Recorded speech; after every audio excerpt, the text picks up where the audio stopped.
Your environment is either pulling you forward or holding you back from living the life that you deep down want to live. And so in today's podcast episode, I'm going to go over 6 different ways that you can change your environment to change your life. And there's a couple of reasons why I wanted to create this podcast episode today. For one, I just moved. I have been in my new place. It's kind of embarrassing to say that it's been a week now and I still have not yet set up my podcast studio. I have had so many challenges when it comes to putting together drawers and just like wanting to work and also enjoy my time at the gym and also hang out with some of my friends and also unpack. So I'm still getting settled, but it has already been life transformational. And I was very, very intentional when I decided where I wanted to move to, because even though I'm still living in Los Angeles, it's an hour away from where I lived before. And it is a completely different way of life that I get to live in this new location. The other reason why I came to this idea of wanting to create this podcast episode is because last week I had a call with my community and one of the girls was speaking about how it was so cold and it affected her energy where she's living and how she wanted to create new career opportunities. And I just had this intuitive feeling, gut intuition, that I needed to put this idea into her head that even though she's lived in this place her whole life, she any day can choose to move and live at a place that is in more alignment with the lifestyle that she wants to live. And sometimes we just need to hear someone else say something or almost give us permission to allow that idea to start developing inside of our minds. Because as we know, when we've been used to living in one way, it becomes our norm and we almost don't see that there could be a different life waiting for us unless we open up for that awareness that is actually possible. And same goes with these other 5 different environment swaps that you can create that I'll share with you today. It's sometimes just about having the awareness that, oh, the way I'm living my life today, the habits I have, the way I set up my life, if I just with a little bit of intention swap a few things, I actually have the opportunity to create a whole new different life for myself, which all can be a result of us just making these small little tweaks in our environment. And the first out of the 6 different ways that you can change your environment, like I mentioned, is that you can move. When I was 19 years old, I flew to America. I had gotten a 6-month visa, which was a little bit of a challenge to get, but I got it so that I could be in the States for 6 months that year. And the reason why I even had that idea was because when I was 16, my dance crew and I went to the World Hip Hop Championships in Las Vegas. I was blown away by this different way of life that was here in America. And I right away remember feeling called to come back here. And even though I was only here for maybe a week or 10 days with my hip hop crew at the time, when I came back and I continued in high school, I remember researching how I could become an au pair in America, how I could just be here for a little bit because I felt this calling. And maybe you visited a place at some point in your life where you felt this like calling that you wanted to experience more of it. And I'm just here to tell you that you could move there. You could pack up your life and travel for 6 months. It's an option. And I know that some of you have children and you're married and you have obligations at home. And I know that that's going to be hard, but it's possible. And the reason I know that it's possible is because when I was 8 years old, my dad really, really wanted to travel the world, or like to not live in Denmark, basically. He had a job opportunity come up in Poland and he took it, meaning that my mom quit her job. She's been working my whole childhood. But then when we went to Poland, that would allow her, because Poland would be a cheaper place to live. And my dad would get a bit of a raise because he would be, living abroad and bringing his children and whole family with him. So he took that opportunity, as in my mom and my dad decided that they would take this decision so that my mom, who had been working full time and she had such a busy life so that she could stay at home and take care of us kids. And they moved my family to Poland. And I didn't know Polish. I didn't know English, but they got us into international schools. And I'm forever grateful for this, even though at the time I hated it. I was so mad at it. But I went for 2.5 years into an international school in Poland. And when I first got to that school, we were like 4 people in my class because it was such a small international school. And it eventually grew.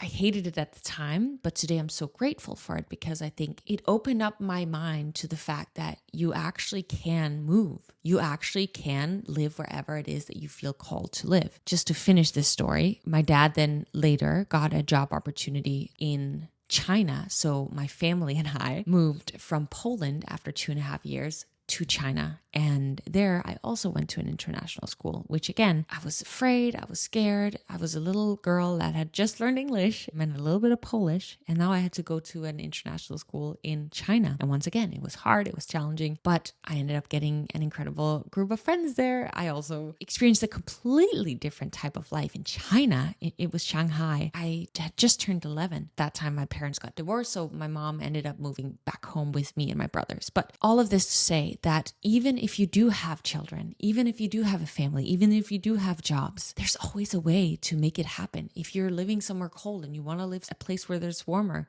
it's always possible. When I first came here to the States, I was here on tourist visas for like a long time. And lawyers told me, I've shared this before on my podcast, lawyers told me it's not possible for you to get an artist visa. Like it's impossible with your resume and you don't have an agency and you don't have all these different things. But I found a way, and it took me a couple of years to find a way, but I found a way, and I found a way to get the money because it's so expensive. Like if we want something bad enough, it's possible. And sometimes we just have to become aware that it is possible, even though everything is going to almost be telling you that it's not possible. If you want it badly enough, you can find a way. And I want to share something very important, which is people may not support you. No one may support you. Everyone may be against you making that choice. When I moved away from Denmark, and ever since, my family in Denmark don't like that I live in the States. They do now, in the sense that they can see that I'm happy here, that I enjoy my life, but obviously they would rather me live back home in Denmark and be with them. As late as yesterday, when it was my mom's birthday, my granddad had gone to her and to give her flowers for her birthday, and my mom told me this, that he was like, you know what, next time Pernilla comes home, I'm going to convince her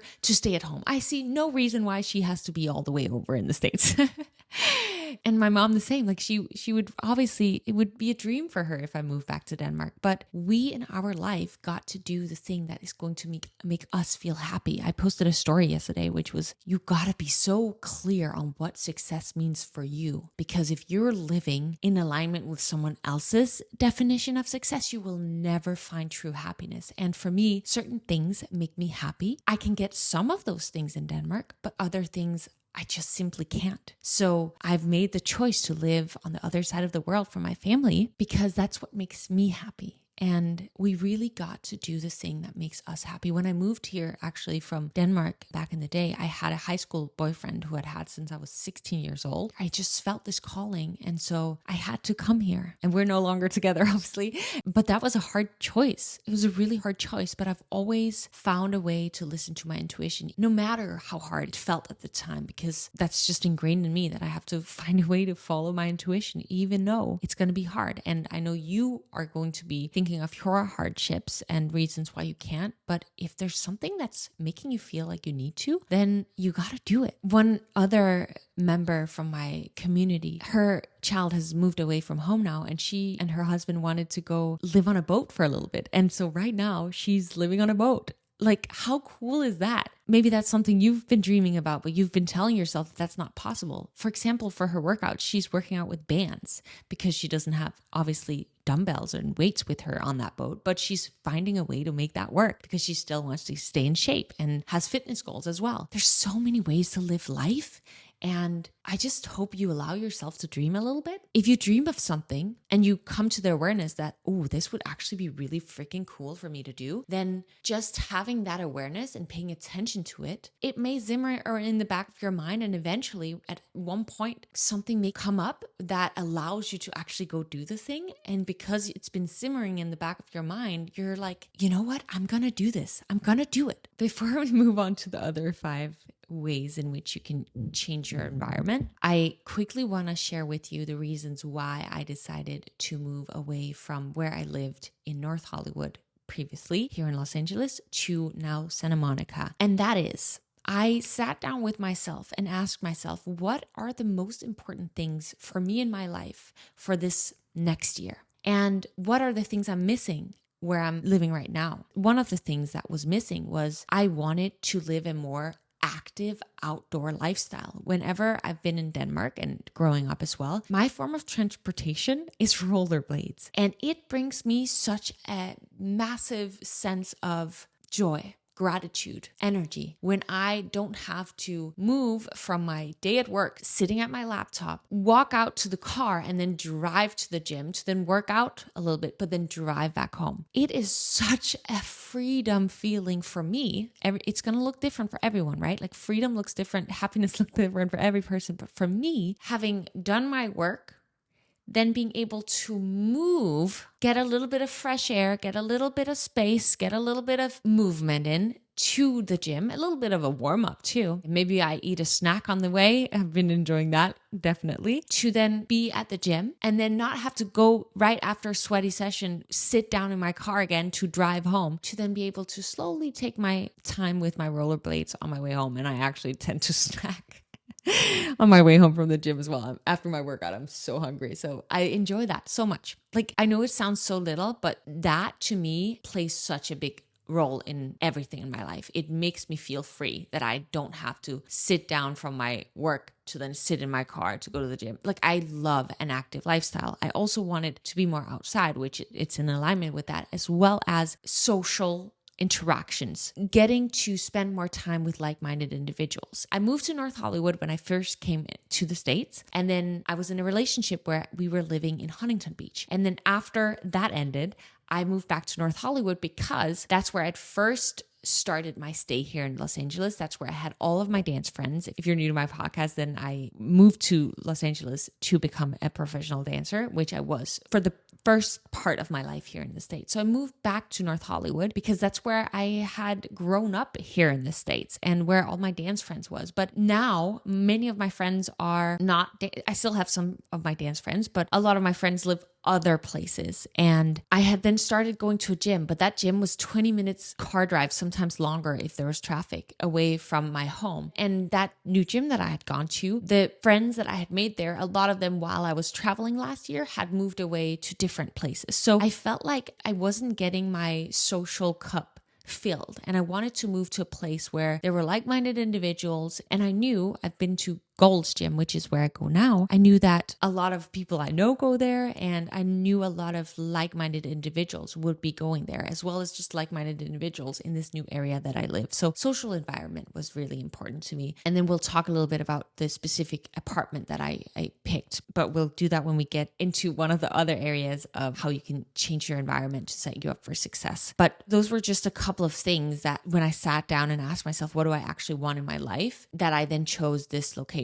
And oh my goodness, I'm so happy. I wake up and I just feel so happy. It's amazing. I love it here already. I love it. I love it. I love it. It was definitely the right decision. But something to note as the last thing in this first point, which we've been talking about for way too long now, we need to get to the other point, is that yes, moving is a hassle. That may be the resistance your brain is telling you why not to do it, because it's like, oh, I don't want to move, or oh, it's going to be so hard. Am I going to find friends in this new location? Oh, am I, I'm going to miss my family, whatever. Oh, it's going to be hard to find new schools for the kids. Like so many things, resistance are going to come up, but you got to listen to your gut, because as I've mentioned, and I keep saying on this podcast, if your intuition is telling you to do something, there's always a reason why. And I don't believe you've ever listened to your intuition and there hasn't been a good outcome, whether it becoming even greater than you could have ever imagined, or it having taught you a lesson that you now can use for the rest of your life because something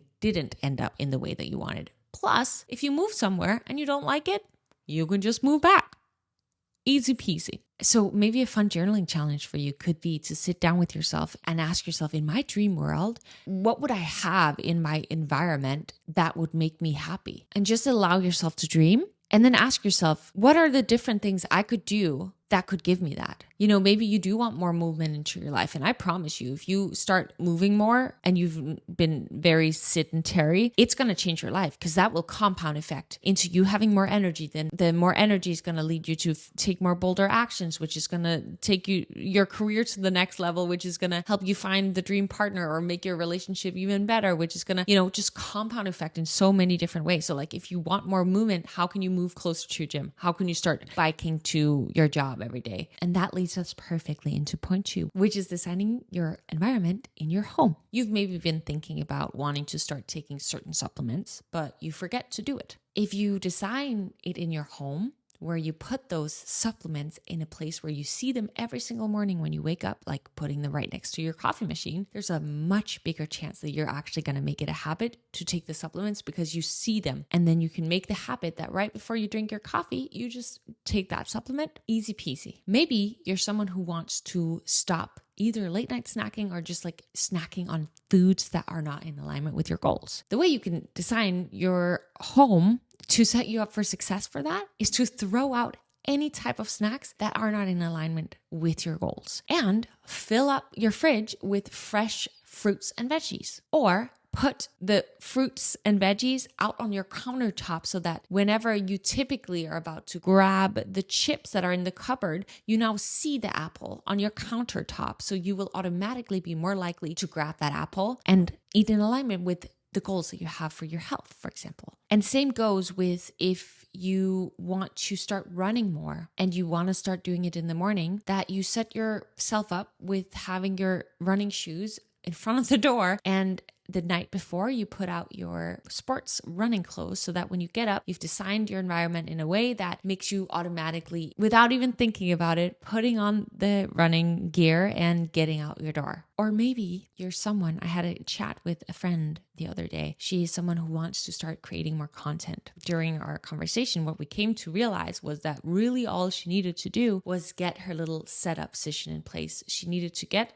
her a ring light, because she wanted to have good lighting, and have a tripod, and find a spot in her home where she could just turn that on and start filming. If you have a space set up for you to already do it, it's going to be so much easier to just get it done. But having to have all those steps in mind in your head of like, oh, I still don't have a light, and I still don't know where to film, and I don't know, all the different things that have to, like, if you can cut out all the different steps that will take you to actually take the action, doing the action will be so much easier. And the same with if you want to start morning journaling, have you set up a spot in your home where this is where tomorrow morning when I wake up, that's where I'm going to sit and journal. Or maybe you've been wanting to start reading at night before you go to bed, but you keep forgetting to buy that night lamp, which will allow you to actually read in your bedroom. Order it on Amazon or order it online so that it's at your doorstep. Set it up so that you can just take the action rather than continuously thinking about it not being the right environment for you to do it. And the same goes with if you want to do more stretching and yoga, leave your yoga mat out on the floor so that when you see that yoga mat, you're so much more likely to go sit down and do your stretching rather than whatever else maybe would have done. For me, for example, I haven't had a TV during the entire time that I've been in the States. And yes, I'll sometimes watch YouTube videos, but me not having the TV where there's Netflix on it makes it so much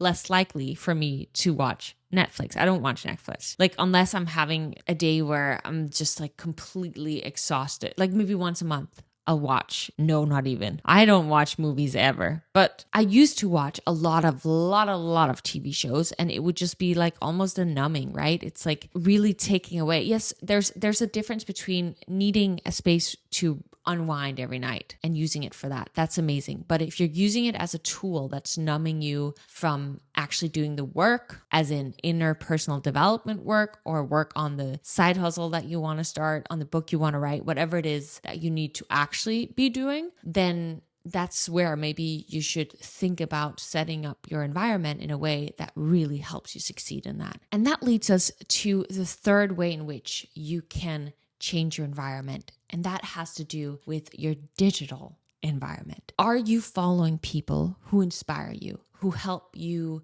feel good within, who make you feel motivated, empowered, inspired, who help you learn? Are you following people that are in alignment with what it is that you want in your life? I've spoken a lot about on this podcast and just on my social media in general that I really, really, really use anyone on social media that is doing good things as an inspiration to know that if they've been able to do it, then so can I. We often see the highlights on social media, but what I know to my core is that whenever someone achieves something big, they've most likely put in the work. It's very, very rare that I see an example of someone who's just had everything delivered on a silver platter. I believe, let's say you're someone who says, yeah, but they grew up rich. I believe that you can grow up obviously rich in a family that is loving and caring and has a beautiful energy, but you can also grow up in an environment in a rich family where maybe the parents are so busy that they forget to give their children the love and the care that they really want, right? Because to kids, money doesn't really matter. To kids, love matters. The presence matters. So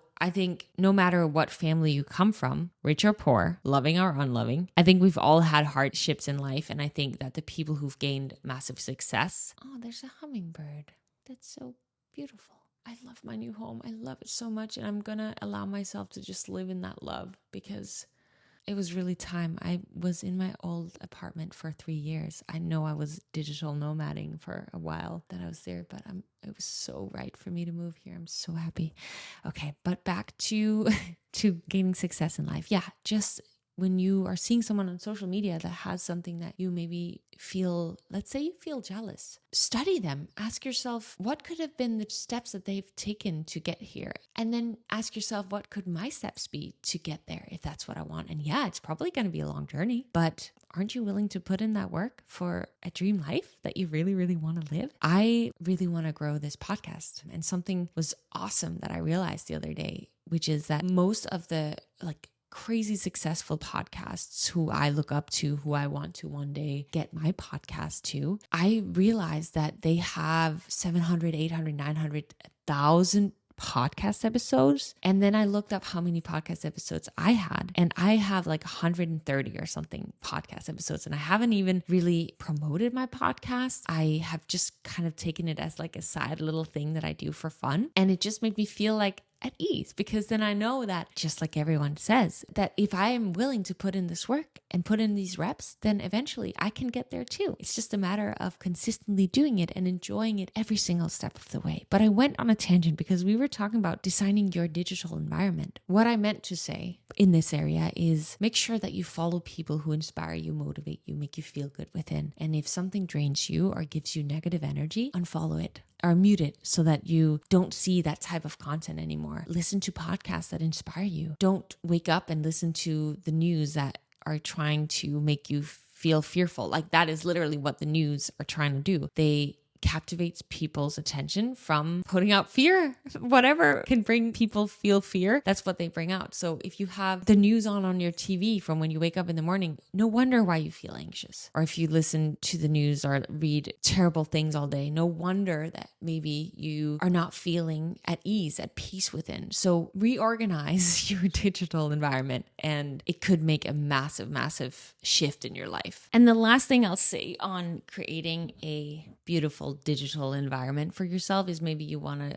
swap out some apps on your phone and reorganize it in a way that the apps that pop up are like right when you open your phone are apps that you actually want to be using, like maybe Notion for work or a journaling app or something that, I don't know, that can fill you with joy. I have a couple of apps that I use for different like motivational talks and just motivation, like podcasts, for example, and also like other people who actually have apps. So maybe you'll want to reorganize both your social media and apps and whatever other digital things that you use, your computer, you could reorganize that in a way that it makes you just feel good when you show up for work every day. The fourth point is upgrading your social environment. I would love for us all, myself included, to pay so much attention to how the people in our environment make us feel. I have recently realized that I have not always paid attention to this because I believe in the best in everyone. I maybe sometimes will come up with incredible excuses as to why they did this and why they did that and why they maybe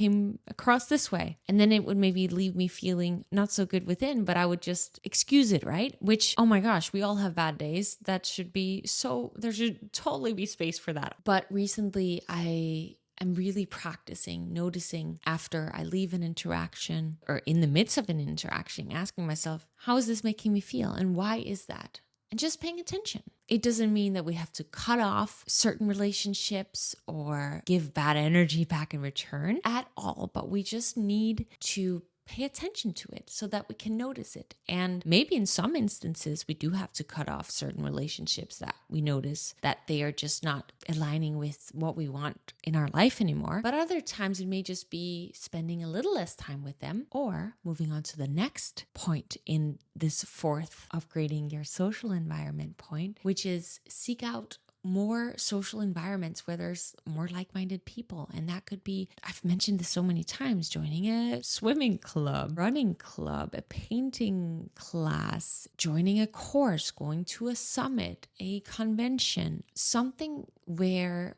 there could be other people that have the same passions as you or something that you're curious about or interested in. Like, for instance, my community. It's blown my mind so many times how it just feels like it's such a good, like-minded energy in there.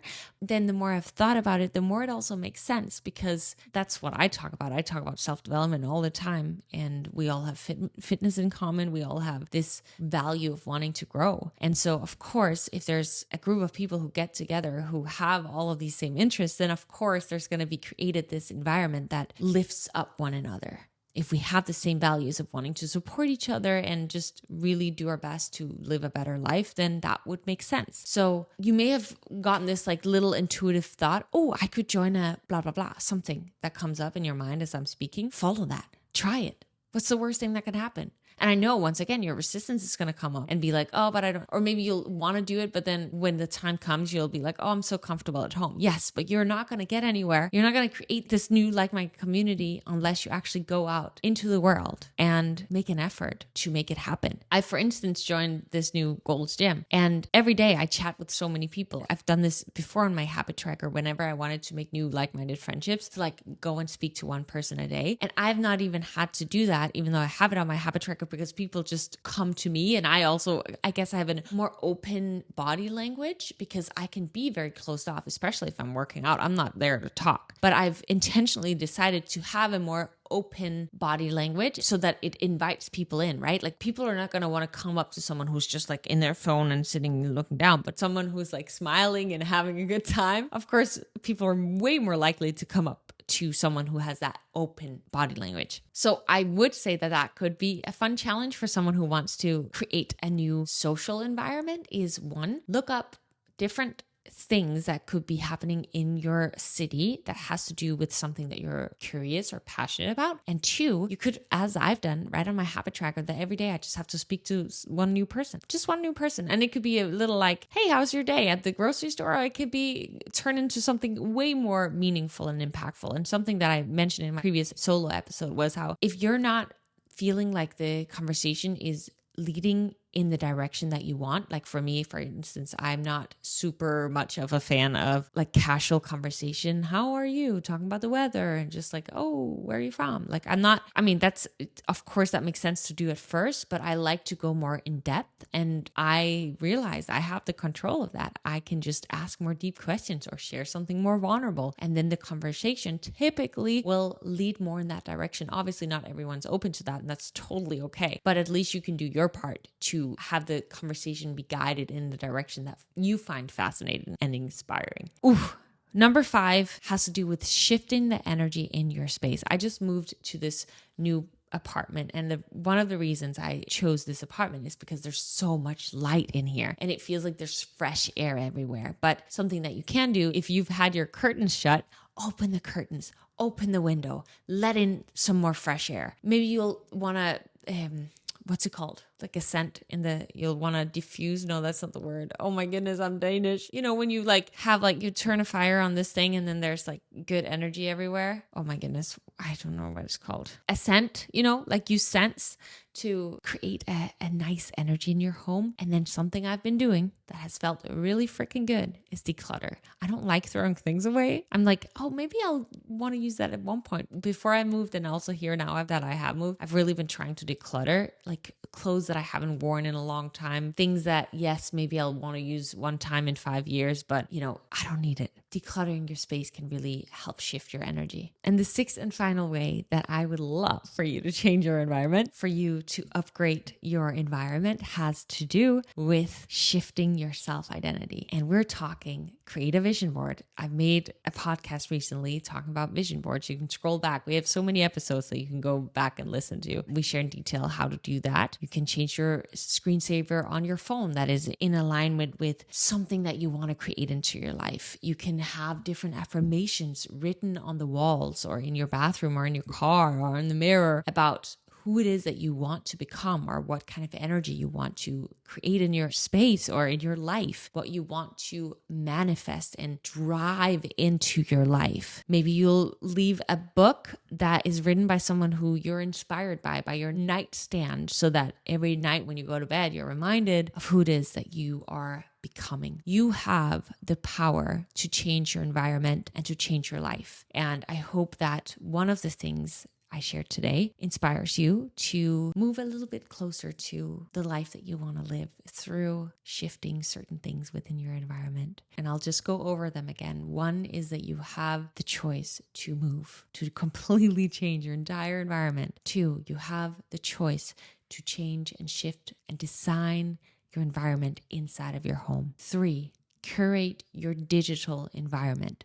4, upgrade your social environment. And 5, shift the energy in your space. And 6, creating an environment that helps you shift your identity into becoming the future you that you deep down want to become. I am in 30 minutes, exactly 30 minutes, jumping on a call with my Challenger community. We speak about things like this all the time. We get in the best shape of our life. We're doing workouts every day. We're using all of the recipes that I have to hit our macros and feel really good and energized within. We journal every day and we have these really deep conversations. And if you want to join us, I'll put a link below so that you can come join the party. The transformations these beautiful individuals have been doing and are in the midst of doing are blowing my mind. They fill my heart. It's just such an incredible social environment to be a part of. I'm so grateful that you listened to my Challenge Your Norm podcast, that you're here with me. This, by the way, is not my new podcast studio. I just quickly set up this. It's actually the last thing that I need to set up fully in my home. So that will be done soon. So I'm excited for that.